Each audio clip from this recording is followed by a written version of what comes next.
Good morning all the students of 4th class. बेटा आज की ईवीएस की क्लास में हम आपका न्यू चैप्टर स्टार्ट करेंगे, chapter 5th the southern plateau. इस चैप्टर में हम पढ़ेंगे introduction, location, land, north western plateau, central part of the plateau, southern part of the plateau. That means जो पठार होती हैं उनके बारे में हम डीपली इस चैप्टर में पढ़ेंगे। The land which rises high from the surrounding area and has a flat surface are called plateau. वो जगह जो ज़मीन से अधिकांश ऊंची रहती है, मतलब आसपास के हिस्से से उसका जो हाइट होता है वो थोड़ा सा ऊपर होता है, लेकिन वो जगह चपटी होती है, तो उसे क्या कहा जाता है? प्लेट्यू कहा जाता है।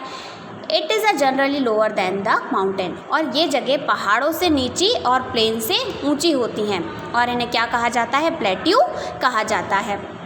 लोकेशन अभी कहाँ है? The Indian plateau is located to the south of the northern plains. अब इंडियन प्लेट्यू जो हैं वो उत्तरी हिस्से के दक्षिण वाले पार्ट में पाए जाते हैं। And is triangular in shape. और इनका जो शेप होता है वो ट्रायंगल की तरह होता है, इसलिए ट्रैंगुलर शेप कहा जाता है। It is wide enough in the north and a considerable narrow in the south. और अगर हम उत्तर की तरफ देखें तो ये जो बहुत फैले हुए विस्तृत है, लेकिन जैसे जैसे ये साउथ की तरफ मतलब दक्षिण की तरफ बढ़ते चले जाते हैं तो ये सिकुड़ते चले जाते हैं।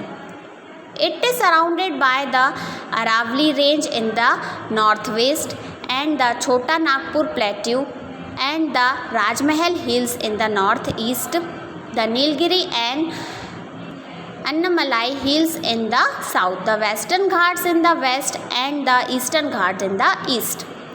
On its north are very Vindhyachal hills and a Satpura hills of the south of the Vindhyachal hills. अब ये जो इंडियन प्लेट्यू हैं ये तो समझ में आ गया कि नॉर्थन प्लेन के साउथ वाले हिस्से में हैं और ये कैसे हैं? ट्रायंगुलर हैं। और नॉर्थ के हिस्से की बात करें तो ये बहुत ज़्यादा फैले हुए हैं, जबकि साउथ में आते आते ये सिकुड़े से हो जाते हैं, सिकुड़ जाते हैं, छोटे होते चले जाते हैं।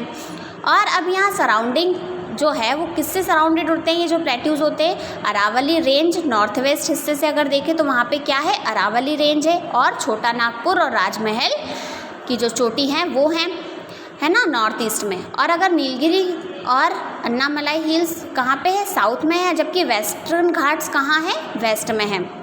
और ईस्टर्न घाट जो है वो ईस्ट में है।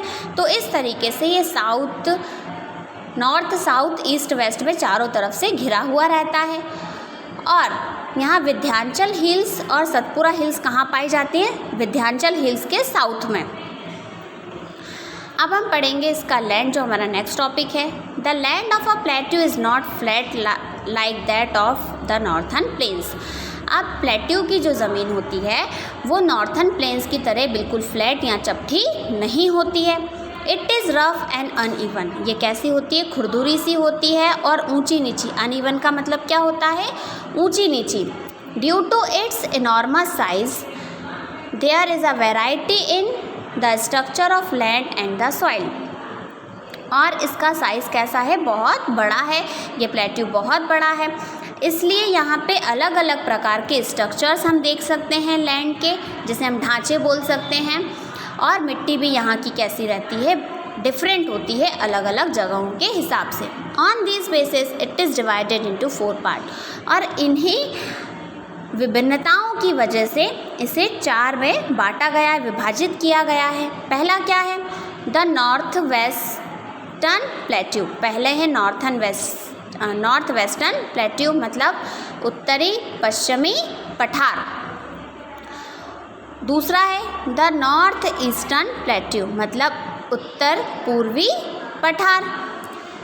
और तीसरा है द सेंट्रल प्लेट्यू, मतलब जो केंद्र के पठार। और लास्ट होता है द सर्थन प्लेट्यू, मतलब दक्षिण पठार। पठार वही प्लेट्यू को हिंदी में क्या कहा जाता है? पठार कहा जाता है।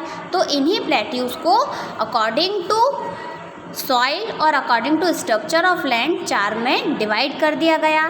नॉर्थ वेस्टर्न अलग होता है, नॉर्थ ईस्ट अलग होता है, सेंट्रल वाला अलग होता है और सर्थन पोर्शन अलग होता है।